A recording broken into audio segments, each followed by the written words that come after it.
ऐसी हो गई है कि मैं अकेला पड़ गया हूँ। देखता हूँ आसपास तो मम्मी के अलावा आसपास कोई नहीं दिखता।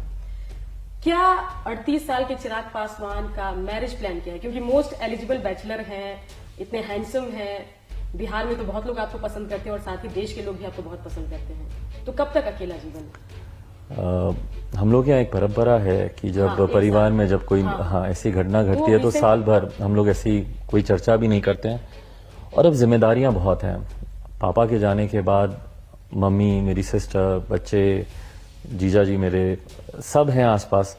जिम्मेदारियां बहुत हैं मुझे, और पार्टी को लेकर बहुत बड़ी एक जिम्मेदारी है। और अपनी भी एक व्यक्तिगत अब संघर्ष का जब रास्ता चुना है तो संघर्ष करना ही पड़ेगा। और ऐसे में मुझे नहीं लगता कि मेरे पास उतना समय है शादी के लिए नहीं, बट शादी के बाद जो एक जिम्मेदारी एक पति के नाते जो होनी चाहिए, शायद मैं उसको पूरी तरीके से निभा नहीं पाऊं। तो इसलिए अभी मेरी प्राथमिकताओं में वो नहीं है। आगे चलकर आशीर्वाद यात्रा होनी है चिराग पासवान की, उसमें कैसे जनता को अपने पक्ष में करेंगे? क्योंकि माहौल तो आपके पक्ष में है, कोई डिनाई नहीं कर सकता इस बात पे। और बिहार वासियों का जो है आज दिल रो रहा है जो चिराग पासवान के साथ हुआ। जब चिराग पासवान कहते हैं कि मैं अकेला पड़ गया हूँ, अनाथ हो गया हूँ, तो सिर्फ आप नहीं रोते हैं, पूरा बिहार आपके साथ रोता है।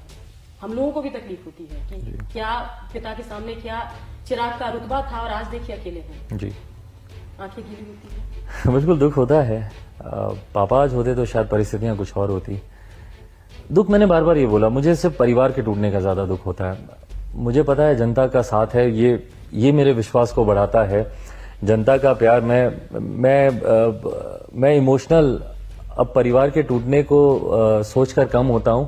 बट वो वीडियोस जब देखता हूं, जब मेरे बिहार की महिलाएं, मेरे युवा साथी, मैंने उनके बातें सुनी हैं। अरे हमारा भतीजा है, हम रहेंगे उसके साथ, कहाँ जाएंगे हम उसको छोड़ के, हमारे लिए हमारा बेटा वो है। जिस हक अधिकार से वो मेरे बारे में बात करती हैं, काश मेरे चाचा भी उतने ही अधिकार से मुझसे बात करते।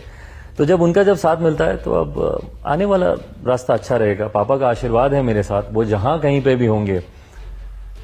इस बात की तकलीफ मुझे ज्यादा होती है, पापा खुश नहीं होंगे जहां कहीं भी होंगे। परिवार को टूटता देख, चाचा को इस तरीके से करता देख के पापा खुश नहीं होंगे। मतलब मुझे बस तकलीफ इस बात की होती है कि बस उनकी आत्मा को शांति मिले, मैं संभाल लूंगा, मैं सब कर लूंगा, बस पापा जहां शांत रहे। बट चाचा की इस करने से पापा दुखी होंगे इस वक्त, तो ये चीज थोड़ा सा परेशान करती है। बाकी मैं कर लूंगा, बाकी पापा मुझे जहां देखना चाहते थे मैं अपने आप को वहां पे पहुंचा के रहूंगा।